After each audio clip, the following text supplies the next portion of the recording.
In the weeks leading up to the Super Bowl, we talked a lot about sex trafficking operations, outreach, and rescues. Our I team brought you several exclusive reports that were behind the scenes story. And today, one of our I team reporters, Kylie McGivern, joins us now. Kylie has a special report coming up tonight on ABC Action News. Kylie, thank you so much for joining us today. Yeah, thanks for having me. So, Kylie, your piece today is kind of really, it encompasses everything that happened before, during, and after the Super Bowl. Talk a little bit about what you focused on. So, leading up to the Super Bowl, as a big event, there was a lot of talk about how there were concerns of there being an influx of women and children sold for sex, and then questions about how that would pan out considering, the people coming in, the Super Bowl looked different this year. So, this is an issue we've been committed to on our I team and here at ABC Action News. And so, what we wanted to look at is, after those human trafficking operations leading up to the Super Bowl were happening, looking back to see what did happen. What did the rescues look like? What did the arrests look like? And we found there was about a dozen women and some juveniles that were given services that identified as victims who had come in. And when we looked, though, at the arrests, particularly with the Tampa Police Department, one of their operations, there were 40 women who were arrested for prostitution out of 46 arrests. And to see, that overwhelming number of women arrested for prostitution caught our attention and, prompted some questions about what the motivation and focus is for these serious operations. And I mean, what were those questions that you asked law enforcement officers and officials in the area? Well, some of our questions were prompted by some of our past reports. In a past report, we had talked with an attorney where his job is to go back and help women expunge their records if they have a record attached to actually being a human trafficking victim.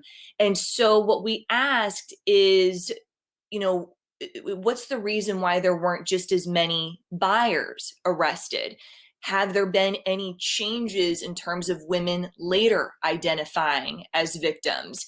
Is it fair to call this a human trafficking operation when the results look more like a prostitution bust?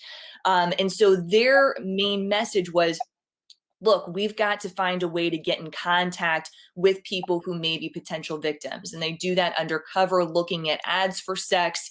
And so that's how they identified many of the victims. But I think the criticism is, at least from some advocates in our community, is arresting people for prostitution who may be victims the answer. And in the weeks since, Tampa Police says it's heard from other law enforcement agencies, including one in Miami, where they found a woman that was arrested actually, may be a victim. So we realize these are complicated cases, but to see that there was just one arrest for human trafficking, we asked about that, and they said the focus was really on finding victims, but there were a lot of arrests that came with that. It's a really big topic of conversation, and you really break it down in your piece tonight. And what is, I mean, you've been doing these stories for months now, even years.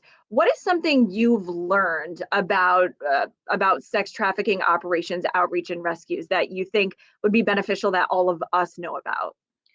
I think a big change that has happened over the years is, these nonprofits that really are victim and survivor focused have come alongside with law enforcement agencies. That is an improvement to have that working together.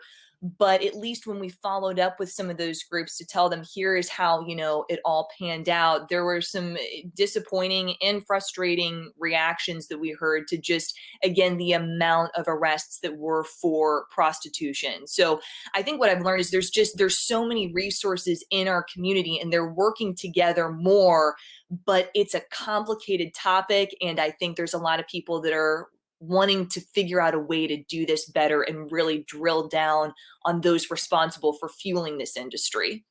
Absolutely, and definitely save the victims. Kylie, you and the I team have done so much work this year. Excellent pieces put together. Looking forward to seeing your special report coming up tonight on ABC Action News at 6 o'clock. Thanks so much. Thank you.